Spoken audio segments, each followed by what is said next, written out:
Per special request, we are now going to start digging into enchanting.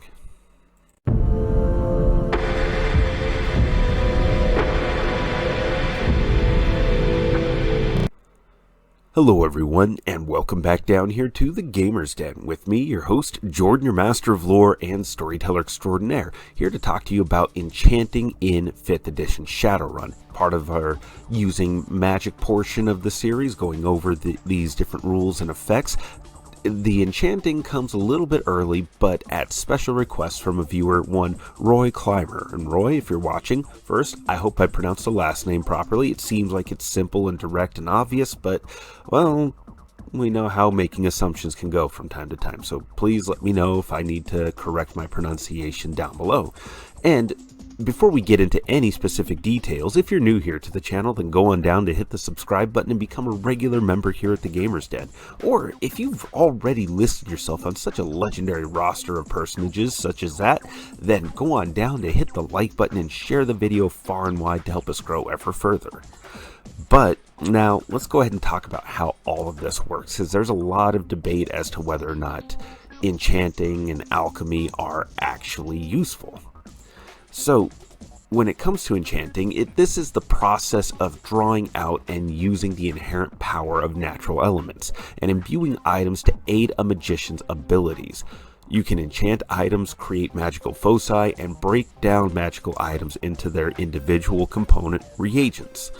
The enchanting skill group covers skills like alchemy, artificing, and the disenchanting skills. So, there's a little bit to invest in here if you're going to be doing this, and it's one of those things where it's the skill group that I believe you're going to feel most of your usefulness either very early on in your runner's career or much later on. So further down the line, when you're able to develop more different kinds of foci for yourself and are able to create different preparations with a much more significant level of power behind them, possibly something where if you've initiated to higher levels of magic so that your force rating is able to comfortably and much more safely go up higher and higher, you're much more better able to deal with drain, the resulting drain from casting stronger and stronger spells and making these preparations. So they're kind of hard to mathematically, mechanically justify for that mid-game tier, or more or less the point at which you're creating most Shadowrunners. You know, you've got a little bit of experience under your belt, you've built up a little bit of karma, but you're not so early or so far into the game where you're going to see the most amount of use out of skills like alchemy, artificing, and disenchanting and the like. But let's go ahead and actually start talking about these individual skills, and we'll start off with alchemy. Alchemy is how a magician creates preparations, or items prepared with alchemical versions of sorcerous spells. These tend to be less powerful, but are more versatile versions of these spells in many different ways. Items used in preparations can be identified as such with an Arcana and Intuition mental test.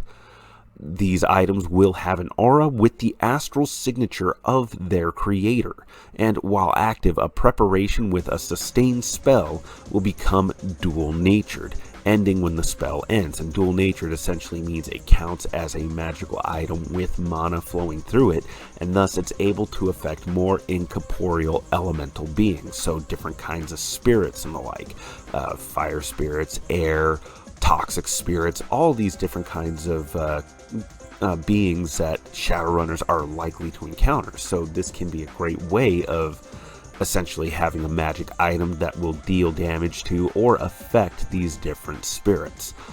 Otherwise, it's more or less impossible for a normal physical made of materials from this plane to affect any kind of spirit like that. So definitely can be incredibly useful, but there is some limitations to all of this.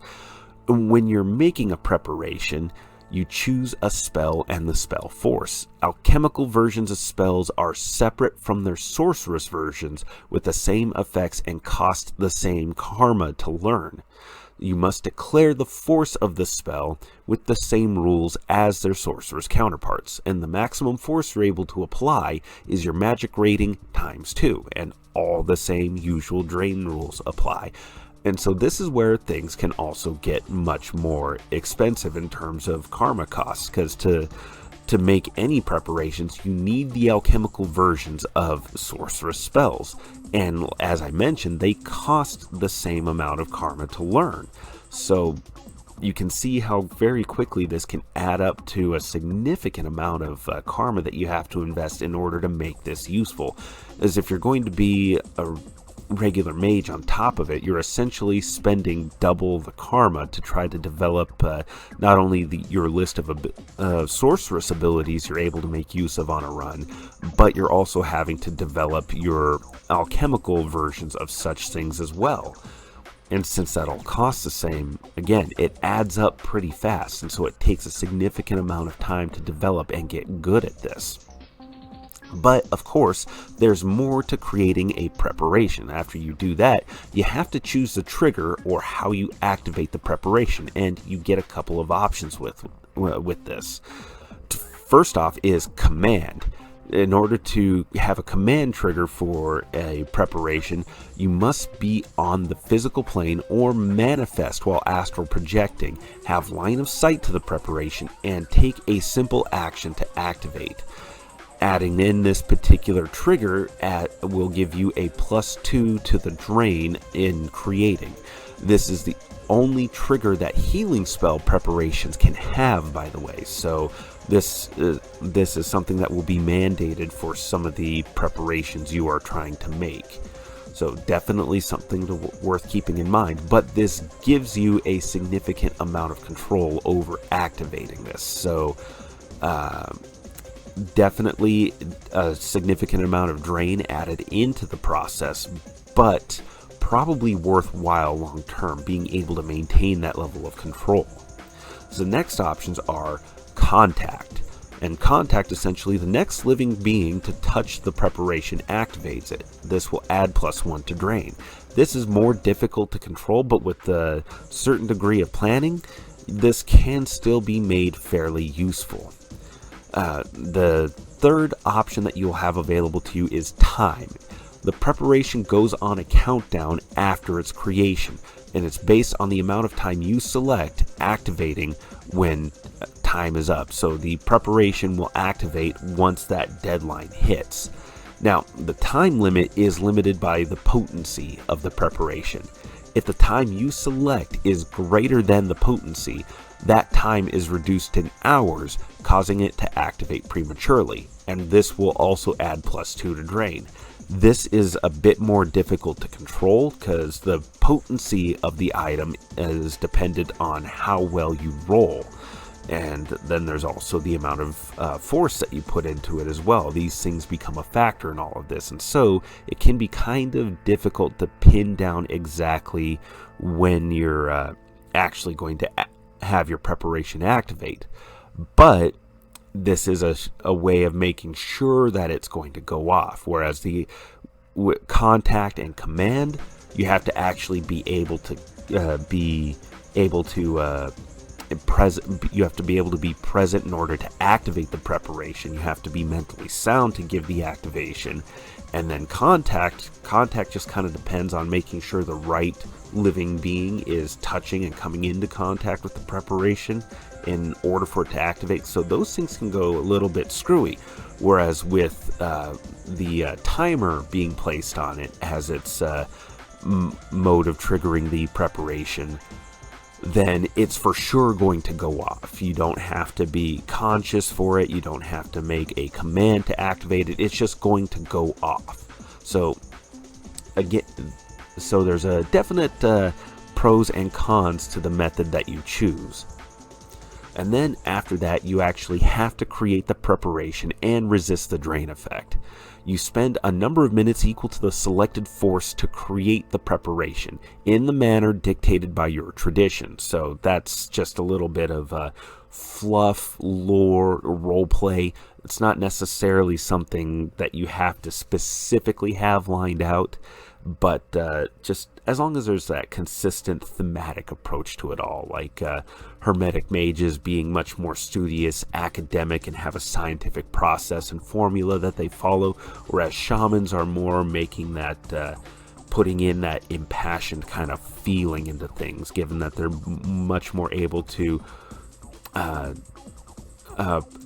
and prone to interacting socially with different spirits and the like. You know, they make bargains with different elemental beings rather than binding them through scientific processes. So you get the idea there. Now, you may use reagents in this creation, the number of drams of reagents becoming the limit for the preparations in place of force. So if you have a significant number of reagents on hand, this can be a way for you to have the force go a bit higher. You're still limited by your magic rating in creating preparations through this method, but it's still a way of you being able to do so, but using the power of reagents rather than investing your own power with it. And then once you've done this, you make an alchemy plus magic force test opposed by the force of the preparation. The net hits become the potency. So this is where force and potency come into play as far as being the limits on the timer trigger for your preparation.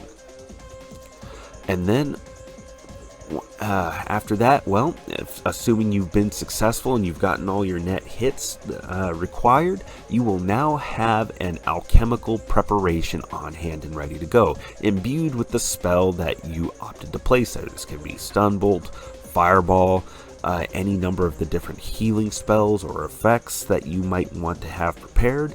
It just all depends on how creative you can get, what your storyteller, what your GM is willing to let you do, and, you know, whatever other factors might possibly be cropping up. It's difficult to assess everything exactly, but I hope that you have begun to see exactly how expensive this whole process can actually be, and why you definitely need to plan things out, and you really need to be creative in your applications. Otherwise, it's something where you can kind of end up with a little bit of a karma dump and end up with stuff that's not as useful, at least from a mathematics standpoint, not as useful or beneficial to you had you just invested the karma elsewhere, possibly just investing in your regular sorcerer skills or using that karma as a part of a process for initiating higher and developing your magic rating higher. But what do you think? Go on down to the comments below and let me know your thoughts. Did you like today's video? Did you dislike it? Either way, go on down to let me know, and we'll engage in discussion and start talking more and more about enchanting, alchemy, artificing, and disenchanting. But with all that said, I've been your host, Jordan, your master of lore and storyteller extraordinaire. Thank you all so very much for your time, and you all have yourselves a good night.